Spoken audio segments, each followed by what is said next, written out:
Hey, what's up, guys? This is Ricky V, and you're listening to episode number 46 of the Elite Fitness Podcast. And in this one, I'm going to play for you guys this injection podcast Steve and I did for Evolutionary Radio. Podcast number 358 it's a good podcast with information all about injections.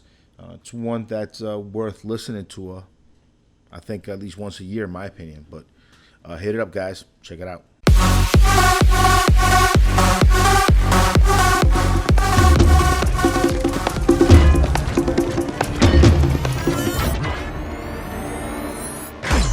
Evolution.org podcast coming your way. This is number 358. Another compound episode, guys, but we're going to talk about injection techniques for this compound episode. So this is going to be a cool one.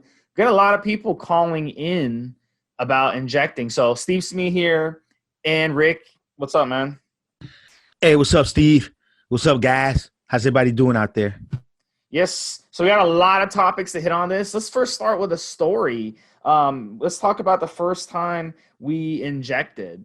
So my story was, I was trying to inject 250 milligrams of sustanin, and my dumb ass, instead of injecting 250 milligrams of sustanin, I put in the wrong amount in the syringe because I was so damn nervous that I put in twice that amount. So I put in 500 milligrams. And if you've ever injected 500 milligrams of sustanin, that thing really, really has a lot of post-injection pain. So, and I was like trying to figure out how to inject. I was using a 23 gauge needle, which is pretty damn thick. And we're going to talk about needle sizes later. And I'm like sitting there like, how am I supposed to do this? How am I supposed to do this? I kept telling myself, look, if I want to reach my goals, I got to do this. I got to do this. You know, I want to reach my goals. I want to get stronger. I want to get bigger, you know? So I kept attempting the injection and I kept chickening out. So finally I was like, you know what? I'm going to inject in my delt. I went into a closet and I kind of sat down or lay down under the closet. And then I kind of put my shoulder to one side and then I injected myself into there. And gosh, I didn't even feel a thing. And then the next day, oh my gosh, it hurt so much. It felt like I got hit by a baseball bat. So yeah, that was it. And then I realized, oh my God, I had injected twice the amount of sustanin I meant to. Instead of just 250, I injected 500 because I was so damn nervous. I kept, messing around with it. And I've had 250 set up and I was like, no, this isn't right. It's supposed to be 500, twice this.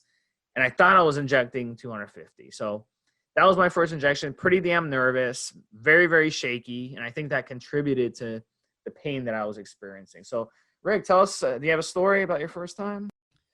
I didn't have much in the way of injection pain or anything. I was on elitefitness.com at the time, so I was really well prepared for what the injection was going to be like.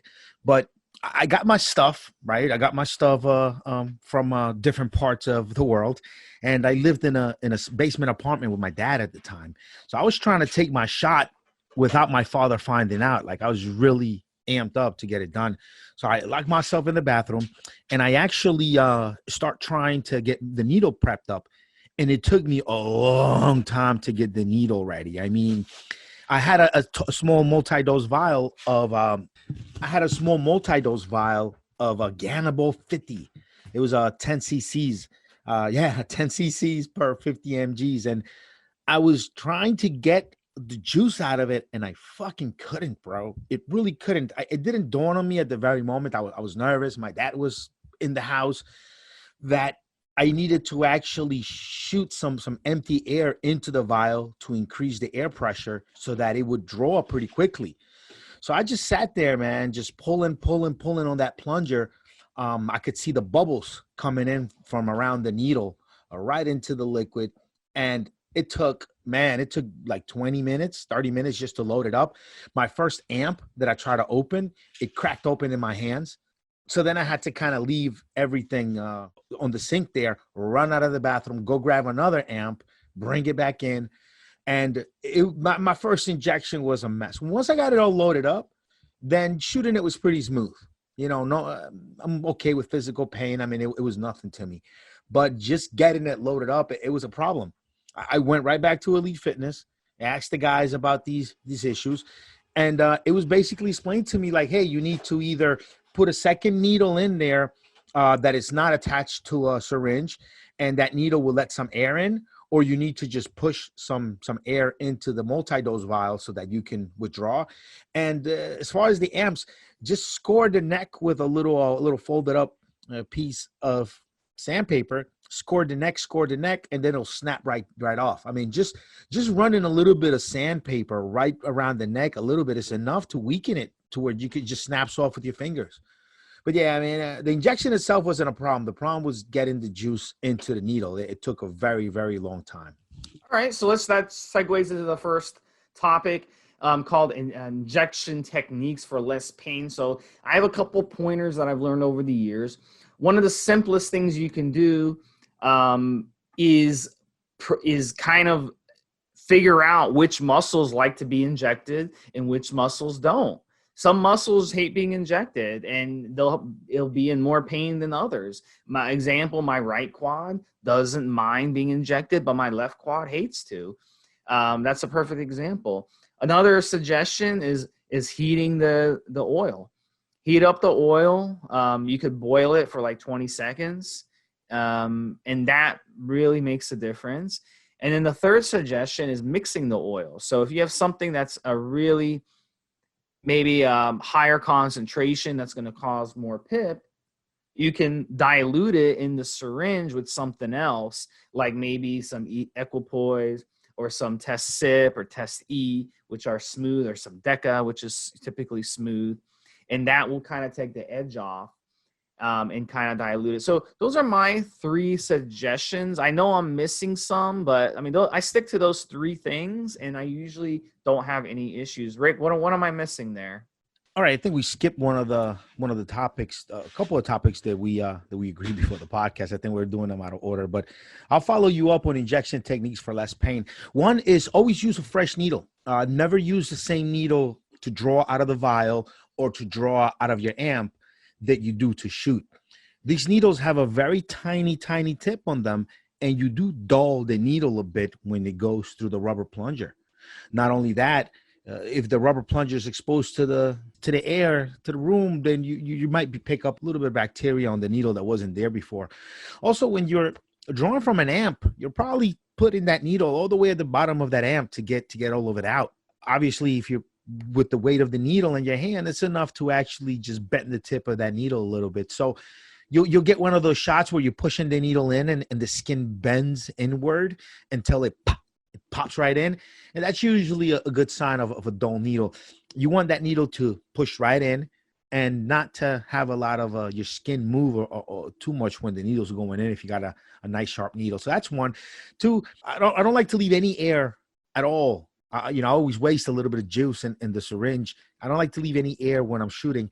So I actually point the needle up at the sky and actually push it to where I leave a droplet or 2 of a steroid, let it run down the side of the needle. And I feel like it lubricates the shot a little bit. It lubricates the needle going in. When I just let that one little drop of steroid oil just kind of run down the head of the needle, that's it. So you just fresh new needle every time. Once you loaded up your syringe, put in a fresh new needle, make sure it doesn't touch anything. Make sure you don't hit the tip with anything, and then just point it up, get the last little bit of bubbles out, and let a little bit of that oil come down the sides of the needle. If you want maybe less pain, you could ice down the area. I don't like icing down the area because I don't like to watch the needle go in and I'm not feeling anything. It's a very odd, kind of weird feeling to me. But if you have sensitive skin, you don't like the feeling of it, just ice the area down. Ice it down long enough to where you put that needle in, you shoot, you're not gonna feel anything. Some guys think they have a lesser chance of getting a train cough because it kind of contracts everything in there, and so you're less likely to spear through a capillary or something with your needle as you're going in. So those are just 2 kind of quick suggestions there. Just keep the needle nice and sharp, fresh new needle every time. Use a different needle to draw than you do to shoot always. And a little bit of oil to lubricate the needle I found does really well. Also, like Steve said, make sure you know which muscles in your body like to be injected and which ones don't. And once you find the muscles you like injecting and you're comfortable with it, you tend to have a lot less pain during your shots. So you like it? You like to lubricate it before it goes in? All right, guys. So yeah, I did go out of order, but we're gonna go to the next one. It's water-based versus oils versus peptides. So Rick, you want to go over this? I'm gonna let you take the first stab at this one after you're done lubricating. So I've never done an underground water-based steroid. All of the water-based steroids that I've done have been either farm grade or vet grade. And back in the day, when I used to get the good stuff, those water-based steroids would tend to crystallize a little bit and clump up. You have to shake them up. They'd be milky and they would clump up a little bit. So always warming them up under the faucet, warm water. It's a good way to help break up some of those crystals down. If you don't do that, sometimes, like if you got the old Zambones, I can't remember what they're called now, but from even when you got stuff from Dencal or Quality Vet that was water-based Winstrol, you'd always, sometimes the needle would clog up a little bit. You get a little clump of crystal, jamming the needle on the way in or the way out, and just warming up the mixture, shaking up really nicely before you drew, before you shot, was just a really good way to make sure that that steroid or the crystalline hormone didn't clump up when you're in that water. Also, oil-based is usually pretty good and pretty decent. The only thing is you got to make sure to, it takes a little bit longer to draw and it takes a little bit longer to push in depending on the size of the needle. I don't recommend anybody mix water-based and oil-based steroids in the same needle. You don't do that. I probably wouldn't mix two water-based compounds together. I know some guys would mix their vitamin B12 shots along with their Winstrol, and in some cases, there could be a reaction that could cause things to clump up in there. So water-based, I would just shoot it straight. Oil-based, you can mix it without oils. Do not mix oil and water. When you shoot a water-based steroid, the water dissipates quite quickly of that muscle and it leaves the crystalline hormone in the depot. And you kind of want that. When you shoot an oil-based steroid, that oil depot takes a longer time to actually be absorbed into the muscle. If you put water-based steroid and an oil-based steroid in the same needle, once you shoot it in the depot, you'll have little bubbles of water that are trapped in that oil that are not going to dissipate quickly. And those little bubbles of water could be a breeding ground for bacteria. It's body temperature and you've got a water trapped inside of the oil. The bacteria maybe won't grow in the oil, but the bacteria could grow in that water. So it creates a situation that is not intended. You're not supposed to have a little bubble of water inside of your muscle like that for extended periods of time being warmed up by your body. That could create a breeding ground for bacteria. So don't mix them together. Don't mix your water-based with any other water-based either. Just make sure if you're doing B12 and you're doing Winstrol and they're both water-based, different syringes, different injection sites. Oils, you can mix pretty much all the oils together, unless you're taking something like synthol. You really don't want to mix synthol with any steroids, in my opinion. But you can do it that way. I guess we'll get into injection sites a little bit later, right? Yeah, definitely. Okay. So that was my that's what I had to say about it. Yeah, you covered it all. I know better than to inject Winstrol. I learned that. I studied it enough on the forums and asked people, and got that knowledge not to do it. Some guys don't mind it. I got a hold of some testosterone suspension, one time, and I did a couple shots of that, and was a really bad situation. And I won't even touch this stuff again. It's not for me. But if you're a tested athlete, I guess a water-based test suspension is going to be good because it's going to be in your body so fast. It's going to be hard to get busted for it. So that's the only advantage. I just don't recommend it. If you got Winstrol, drink the Winstrol or just take the oral tablets. Same thing. All right, guys. So the next one is mixing and reconstituting peptides. So I have a couple tips on this. Very important to realize with peptides, they're very fragile. What a peptide is, it's going to come in a vial. It's going to be like a powdery substance. So what you're going to want to do is you want to reconstitute it with some backwater, is what I recommend. And I recommend that over sterile water. And backwater, you can buy anywhere, Amazon, eBay, whatever. Any type of medical supply shop online sells backwater. But what you want to do with peptides, you want to store them properly even before you reconstitute them. So you want to put them in the fridge. I would put them, a lot of people make the mistake, Rick, and they put them like when you open your fridge on the left side where you kind of put your eggs in that little slot. But I think it's a mistake to put your peptides there because you're opening and closing the fridge how many times a day? So what's going to end up happening is those peptides are going to get moved around. They may fall out and crack open. They're just being moved around. And with peptides, you want to treat them like a baby. You don't want to move them around. You don't want to do anything. So, and then you also with peptides, after you reconstitute them, you want to use them as soon as possible because after that point, they're going to start degrading. So use them as soon as possible. Something like HCG, for example, you want to use your HCG within 30 to 45 days after reconstituting. And anything off more than that, it's going to get degraded. Same thing with any peptide, no matter what you're using. Sooner you use it, the better. So, I mean, those are my advices when it comes to peptides. Rick, anything else to add, or you want to move on? Yeah, peptides come in these little wafers, very like a little chunk broken off of wafer in the empty vial. And when you reconstitute it, you want to stick the needle in there and just slow drip the water, not on top of the peptide, mind you. You want to kind of slow drip the water onto the glass side and let it kind of flow into the peptide. You really want to treat it as something very delicate, like Steve said. You don't want to shake it around or any of that stuff. When it comes to peptides or human growth hormone, those are very complex molecules. I mean, they're basically folded up proteins. Compared to a steroid, which is just a ring structure, which is not very complex. If we were talking about like size and complexity, if you think of testosterone being about the size of a golf ball, then human growth hormone would be like the size of a car. And we get into it about with complexity as well. This is why the same testosterone will work on a horse, on a dog, on a human, but growth hormone, it's per animal. The growth hormone on a horse will not have the same protein sequence or the same effects on a human or on a dog. So these are hormones that actually were developed and that our bodies evolved in different phases of evolution. So definitely you'd have to really treat these peptides and the human growth hormone as what they are. They're very complex structures that are easily broken if you change temperatures on them too quickly or if you shake them up.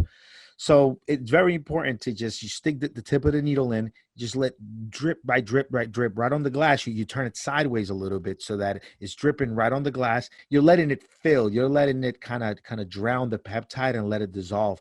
You don't want to shoot the liquid right onto the peptide surface or even the drops. You don't want the drops falling right on top of the wafer and then shaking it. You don't want to do any of that stuff because that's all going to damage a good portion of that complex structure you got in there that you're trying to work with. All right, guys. So that's really, really good advice. Next one is compounds that cause post-injection pain. And for me, I discussed sustanin at the beginning of the show. Sustanin, it's a blend of four testosterone esters, one of which is propionate. And, testosterone propionate is going to cause post-injection pain with most people.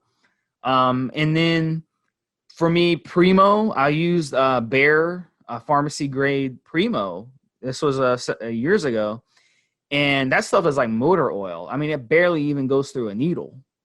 I mean, so as soon as I inject it, I'm on the ground in pain. It's horrible. And then wherever I injected it is like hurt for like 2 or 3 days. So be careful with that. A lot of underground labs, Rick, they're coming out with these Primos and they use different types of oils with these primos, and they do a really good job of cutting down that post-injection pain. So, we're seeing that. And then, of course, I mentioned also the suspension. The suspension gave me really bad post-injection pain. Obviously, injecting Winstrol, post-injection pain. How about you, Rick? What did you deal with? That's pretty much it for me. Yeah, the shorter esters tend to actually hurt more. Your acetates, your propionates tend to hurt more than if you have your undecanoates, your undecyclinates.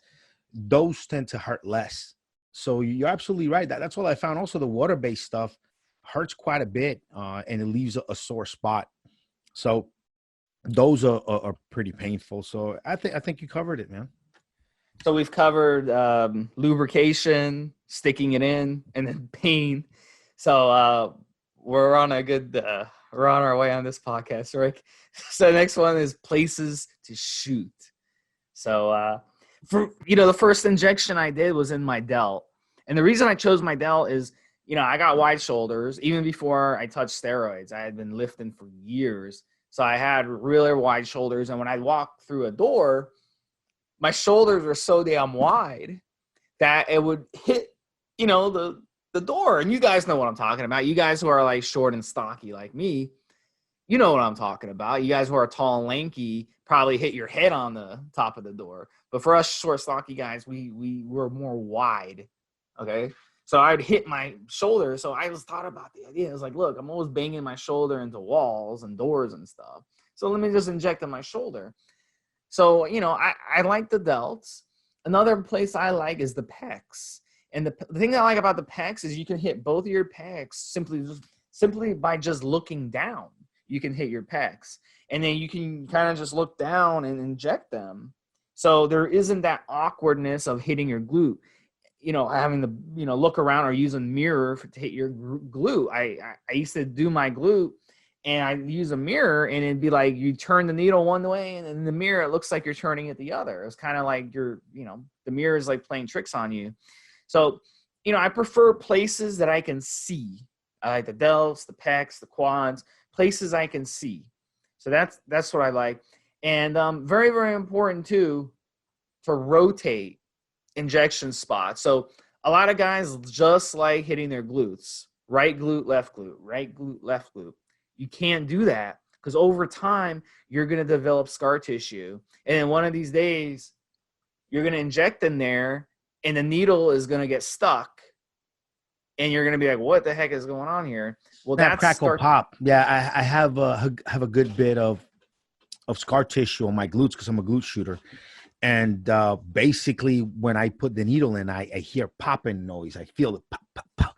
As is because when it's going through scar tissue, it's a completely different structure, the way it feels on the needle than just going through fresh muscle. So developing scar tissue on areas that you shoot a lot is actually very, very accurate. It does happen a lot. Yeah, so I mean, you have to rotate, guys. You're gonna have to find different spots, especially on big cycles. If you're running big cycles, you're doing a lot of injections. You're doing a lot of injections frequently. You have to rotate because developing scar tissue. Someone asked on the forum, they're like, "What happens if I develop scar tissue?" Well, what's going to happen is you're going to build it up more and more and more. And it's going to get to the point where you're not going to be able to inject at all into that spot. And when you do inject, you're going to pull out and there's going to be blood because that scar tissue is going to basically break inside you, like what Rick was describing. And you're going to basically shoot up a bunch of blood. And that's basically, going to force you to use other spots. So you might as well just do it the right way and just rotate properly. Yeah, rotating areas is a good idea. If you use something that is low concentration, high volume, maybe like a Ganabol 50, if you could get your hands on it, which is pretty tough now, shooting like in the bicep and the shoulders, you might get a little bit of a cosmetic effect out of it. Maybe not a lot, not a ton, but it'll do something if you're using, high volume on some of these small muscles. Might not be a bad idea. I'm not saying that the steroid is going to be anabolic right at the site because it won't, because anything with an ester cannot attach to androgen receptors and have an effect until the ester is cleaved off of the steroid by enzymes in your body. So even if you inject in your biceps, in your glutes, on your shoulders, the steroid is going to leave that area and float in your body, and then some enzymes are going to cleave off the ester, and then your body then it can attach to androgen receptors. But whenever you're stretching the muscle fibers apart by putting the oil in there, by creating that depot, you have a little bit of a scar tissue that's going to develop in that empty space. It's something that happens. And because the oils that we use kind of dissipate quickly enough so that scar tissue doesn't really form, maybe not as much as something like synthol that lingers there way longer, so that you really do get a scar tissue effect. When it comes to that, you'll get a little bit of a cosmetic effect, in my opinion, if you shoot some of those really small muscles like a bicep or one of the tricep heads. But over time, over many cycles, especially if you do high volume stuff, you will. Yeah, and there's a website called spotinjections.com, and it's pretty handy. It shows you all the different spots you can inject. So you guys can check out that website, and it'll help you out. All right, so the next one is how many cc's will each muscle take? So, you see some of these guys on social media, some of your buddies, Rick, on social media, who they'll load up a syringe with like 5 cc's because they're injecting so many steroids. These guys, they want to, I don't know. It's marketing. So they're running like 5 grams of steroids a week or something. So they have to inject that much at a time. Well, I don't think it's smart. When you inject that much into a muscle, you increase your chances of getting an abscess because that oil is going to want to clump. So what I recommend is maximum 2.5 cc's for a big muscle, 2.5 cc's. And then for a smaller muscle, 1 cc. So that would be my advice on that. There's the typical syringes are going to come in 3 cc's anyway. So you're not going to be able to inject more than 2.5 cc's. So that's probably, what you want to do if you're running a big cycle. And if you're running a smaller cycle, stick to 1 or 1.5 cc's. What do you think? I exclusively only shoot glutes. It's a muscle that I'm used to shooting. I have good technique for getting it there, and I don't feel like it gives me too much pain. Whenever I've shot other groups, shoulders I might do once in a while, if not biceps. But I don't really take that much steroids. I'm not on cycle as much, where I can really do glutes most of the time. And look, I've gotten as much as 6 cc's in a glute, but that's doing that glute once every other week. Meaning I might do 6 cc's on the left side, and then next week I might do 6 cc's on the other. I've never shot more than about 3 cc's on a shoulder. So I've tried every injection shot, even my chest, but I just fell into using my glutes. It's pretty much the only muscle I shoot. When you shoot the glute, right, you kind of in your head draw an imaginary cross on your glute, and you want to go with the upper outer quadrant. So the upper outer quadrant, outer being towards your hip, not towards your crack. So upper outer quadrant, is the place to go. And that's about, I've gotten as much as 6 cc's. I do some high volume stuff because I do like to get just legitimate veterinarian grade or legitimate human grade stuff. And most of it doesn't really come in these high concentrations that sources put out there. So if I'm trying to get the 200 milligrams of equipoise in a week, or 300 milligrams, that's already 4 to 6 cc's just an EQ. I get that Ganable 50, which is only 50 mg's per cc of equipoise. And I like that one in particular because it's legitimate veterinarian grade, and I could get it consistently. But yeah, it's high volume, and that's the way I do it. All right, guys. The next one we're going to talk about is going to be, that's going to be the last one we're going to talk about is how to know if you have an infection. So yeah, to piggyback with what Rick just said earlier about pinning the triceps. I pinned the triceps, and after I did that, I noticed right off the bat, I started to get tissue irritation. And tissue irritation involved basically what would happen is it would get inflamed. And that's basically your body having a reaction. Your body's sending out inflammation to the muscle because it thinks that it's under attack. It doesn't like that you just stuck a needle in it. It may not like the compound that you injected because it thinks that compound is some type of foreign thing. So your body thinks it's being infected by something. So your body is going to react to it. So an infection is caused by either a situation like that, or it could be caused by bacteria. So that's actually your body causing that fever, causing that redness. Okay. It's not the actual, infection that causes it. Does that make sense? It's kind of like a virus. A virus causes your immune system to react and you get side effects. Same thing. So you have to keep that in mind. So just because your muscle after injection or a day later or 2 days later gets red, gets inflamed, gets hot to the touch, doesn't mean you have a bacterial infection. And a lot of guys, they run to the doctor and the doctor hands them antibiotics because that's what doctors do. They like to hand out drugs.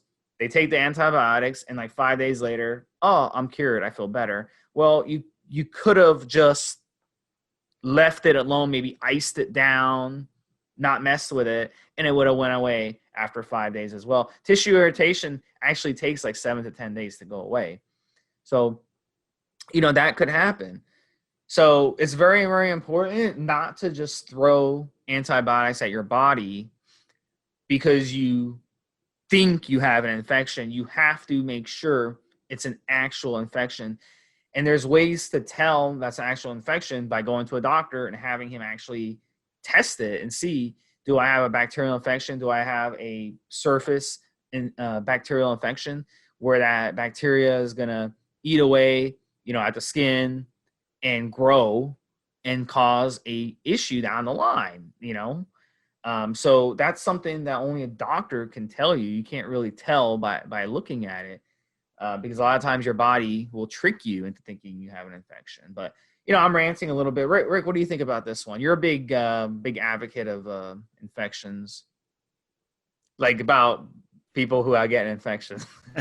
Yeah, I get a lot of guys that I work with, consult, though. I'll be the first call they make, like, Rick, I think I got an infection. And this is my whole thing on infections. So if you have just a bad injection that's painful, the pain will usually peak about 24 hours after the injection. That's about your peak pain, is about a day after. Then a day after that, it should get better. If it's just a bad injection, you'll tend to just get better day by day. Even if the pain lasts 3-4 days, on the second day, it'll be less painful than on the first day. And then on the third day, it'll be less painful than on the second day, and so on and so on.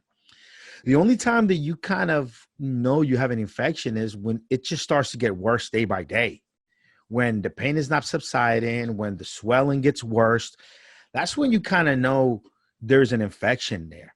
Because if you have a bacterial infection and there's some bacteria in there growing, it's not going to go away on its own. I mean, it could, but not right away. It'll get worse over days before your body can beat it back and make it get better. So the fact that you are day after day getting worse, that's a good sign that you have something wrong, some infection. Now, depending on how deep you went with the shot, you're going to be able to see by sight an infection. Here's a good, clear way to know if your shot is an infection, guys. It'll have a pretty dark outer ring with a pinkish, kind of reddish towards the middle a little bit. And right at the inside, right where the infection is, right in the middle of that infection, it'll be light color. It'll be very, very light colored. So that's a telltale sign and it'll be warm to the touch. That's a good sign that, holy shit, there's some bacteria, something in there growing that shouldn't be growing. It'll have a very light color, very discolored center. Then it'll be reddish around the discolored center. And you'll tend to have a fairly clear kind of dark ring around it. Like if you hit yourself against something, but in a very kind of circularish ring. with a little bit of pinkish coming in from that, and then you'll have a white center. Sometimes with a with a dot in the middle where the shot went in. You'll usually get this right at the shot. And this is if the injection was either shallow enough to where you'll see the infection right away, or if it's going enough days where it's just where it's just there. So that's a good, if you see that discolored center with going onto pinkish, onto a purplish ring, that's an infection. You need to get your ass to the doctor. And if you see it like that, chances are you might not be able to beat it back with antibiotics alone. You might need to get sliced open and have a doctor drain it if it got that bad.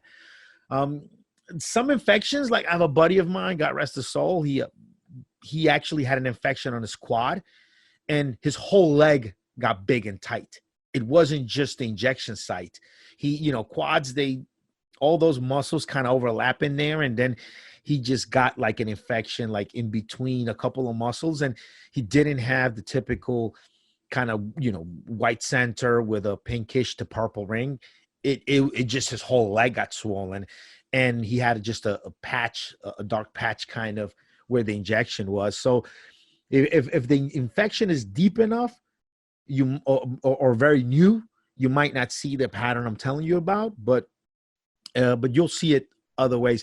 Anyway, one thing we didn't mention here is, you could shoot these steroids subcutaneously.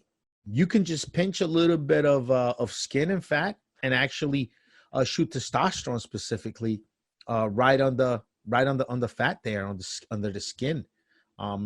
This is not something that I've ever done, but I've seen it more recently in the last 5-7 years, guys talking about this. Just basically pinching a little bit of fatty skin and shooting their steroid right under the skin. I've seen it there, and I've heard about it. People doing it, and it's not something I've practiced myself, to be honest, but just something to throw out there for guys. Yeah, you can. If it's a small amount and it's very infrequent, you can definitely get away with that. Some TRT clinics will inject half a cc once a week or once every other week, and you're good to go. I don't recommend it if you're running a regular cycle. It makes absolutely no sense because you're going to get an abscess. You're injecting that much oil sub-Q. That's what's going to happen. All right, guys, we covered all these topics, and that sums it up. So this was a great episode 358 for Steve, Smee, and Rick. We will talk to you next week with another Q&A. Have a good one. Have a good one, Steve. Have a good one, guys.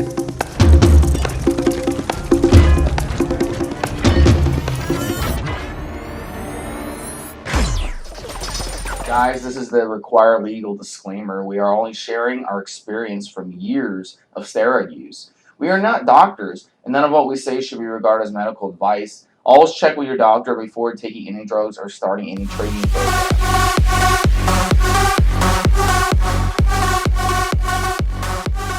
And there you go, guys. That was pretty darn good injection information. I'll see you guys here next week. I got another cool episode coming up next week, so I'll see you guys here.